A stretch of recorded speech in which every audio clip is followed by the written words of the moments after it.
Good afternoon, everyone. And what a beautiful anthem. Zero walls, zero barriers, zero borders, and zero limits.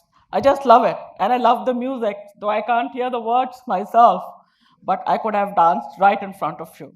And so today we begin this Zero conference with a very warm welcome to the third edition of Zero Project Conference India 2025 in CII IBDN National Conference 2025, hosted by Youth for Jobs as lead partner. I hope you all had a very nourishing lunch because I did. I enjoyed it, especially the paneer. And a few good conversations too, because that's what this summit is all about. Nourishment of a different kind for ideas, for change, and for connection. I am Dr. Sangeeta Thakur, founder of Ashtavakra Accessibility Solutions Private Limited. And it's an absolute privilege for me to return here for the second year as your anchor. I kind of feel like a celebrity. Thank you so much. Now I invite my co-host Robin to introduce himself. Robin. Thank you, Sangeeta. First of all, that I get to share the stage with you is a privilege, and you are our experienced host of the Zero Project India conferences. So therefore, it's a particular pleasure for me to be with you all. Before I introduce myself, I would have actually a question for you in the audience. Who of you considers yourself not to be curious? If that is the case, raise your hand if you can. And Sangeeta, it's exactly that. There's not a single hand raised in the room because you're all curious. You're all curious about the ideas that we will hear from over the next 2 days. We are curious about the projects we will hear from over the next 2 days. And it's this curiosity which brought you in this room. You could be in many other places, but this is not the office. This is not your inbox.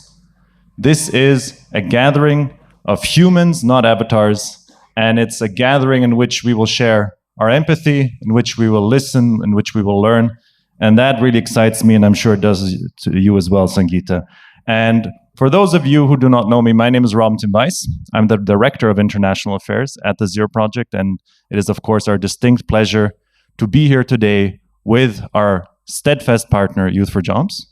Two, as you can read both on the screen and on the print here, really to build bridges between global networks and innovations. And you'll hear exactly what that means translated into action over the next 2 days.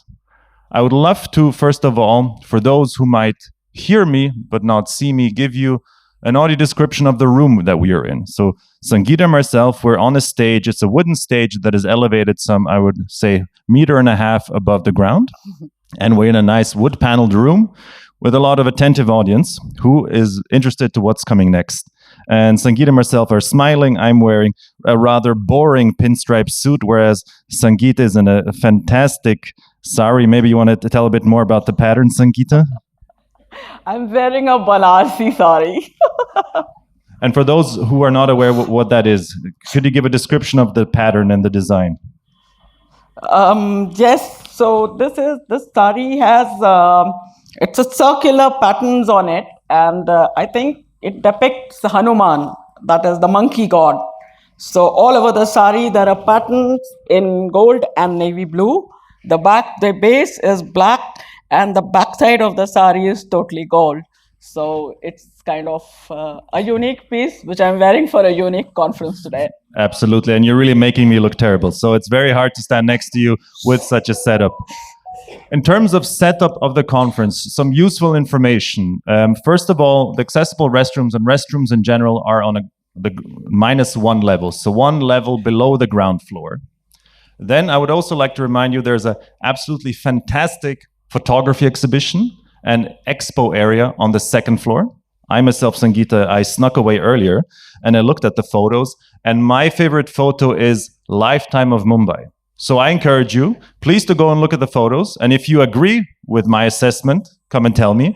And if you disagree and you think one of the other photos is better, please do, because they're all fantastic photos taken by persons with disabilities. And this unique photography exhibition put together by Youth for Jobs together with UNESCO and the UN. So do take time out of the next 2 days, go to the second level, look at the photos, look at the exhibition area. You will not regret it. I totally agree with you, Robin, because I did a piece on last year on the award ceremony and all the awarded photographers, and I mean, amazing stuff. It's so beautiful, and I can never forget. There's one photo of a deaf blind girl.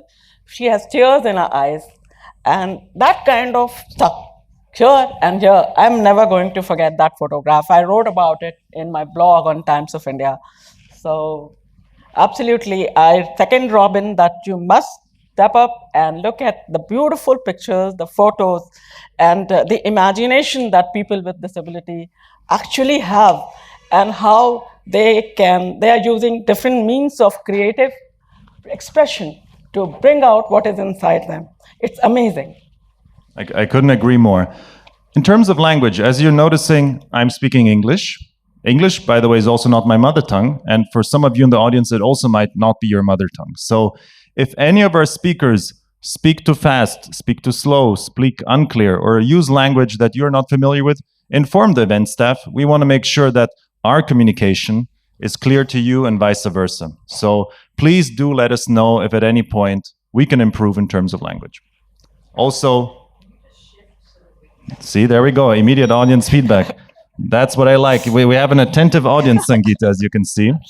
Wonderful. And exactly, since you were so kind to point out the accessibility features of today's event, we will have captions as well as Indian Sign Language interpretation, which you will be able to see on the left side of the stage, which, if I remember my directions correctly, is the right side for the audience. And the left side for the audience is where we will have the PowerPoint presentation throughout the day, or in this case, the video feed.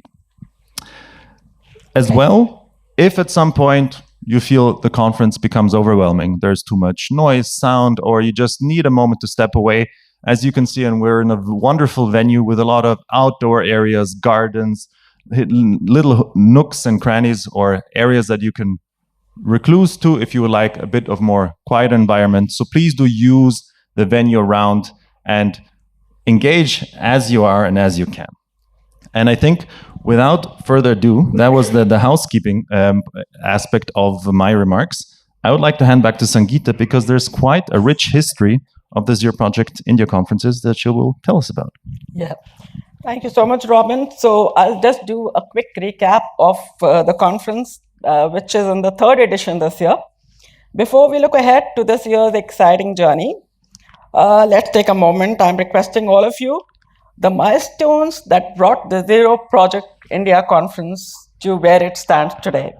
In 2023, the first ever Zero Project India conference was held right here in New Delhi, marking a turning point for the journey of inclusion in India.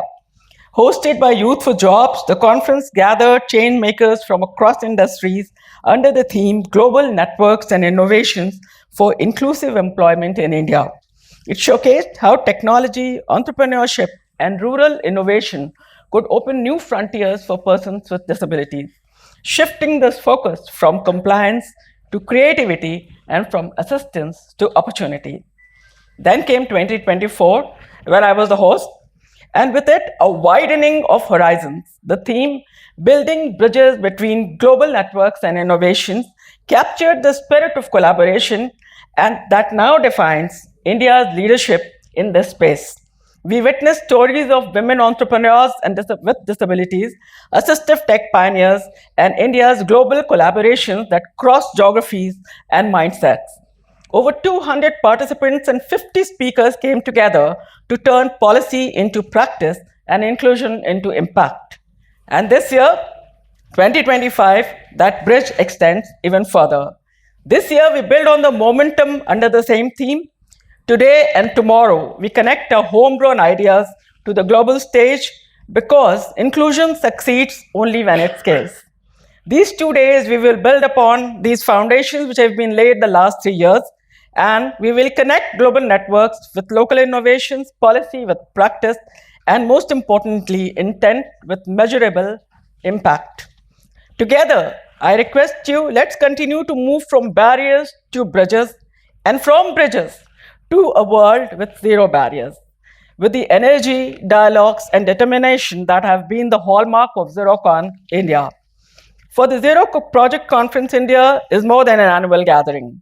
It's a bridge between continents, between CRPD and corporate India, between social innovation and sustainable practices. This edition, that is the 2025 edition, has three very clearly laid out goals. The first is to support India's innovations to be replicated abroad. Second, to introduce global solutions that strengthen CRPD implementation in South Asia. And third, to share India Inc.'s own inclusive business models that advance both accessibility and economic opportunity. That is what we mean by zero barriers. A world where innovation travels faster than inequality. And thank you to the organizers, to the brains behind it, to the people, those who are strengthening this movement, that we are here today talking about taking Indian innovation globally. We are talking about making inclusion not just a local issue, but a pan global movement where all of us have a role to play. Now, I am going to request some of our dignitaries to come on the stage for lighting of the lamp. So, for this formal inauguration, because this moment marks not just the opening of the conference, but the strengthening of a movement, a continued commitment to build a world with zero barriers and infinite opportunities. I invite Mr. Martin Essel, founder of Zero Project and the Essel Foundation, whose vision of global collaboration has ignited change in over 100 countries, to come for the lighting of the lamp. Mr. Sunil Mishra, Principal Advisor at CII and CEO of the CII Foundation, whose decades of leadership across policy, social development, and CSR have built bridges between business and inclusion. And Ms. Meera Shenoy, founder of Youth for Jobs, whose work has transformed the employment ecosystem for thousands of youth with disabilities and placed India on the world's inclusion map. Let us start the conference with a thundering round of applause as the lamp is lit.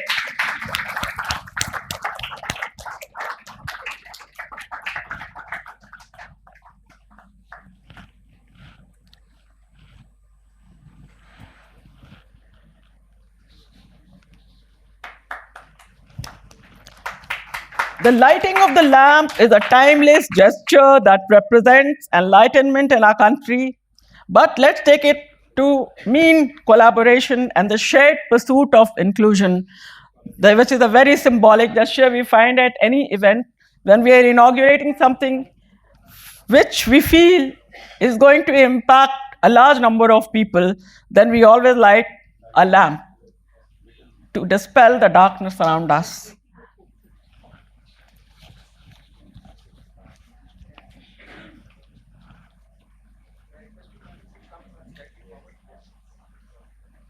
I request another round of applause for the lighting of the lamp and their dignitaries.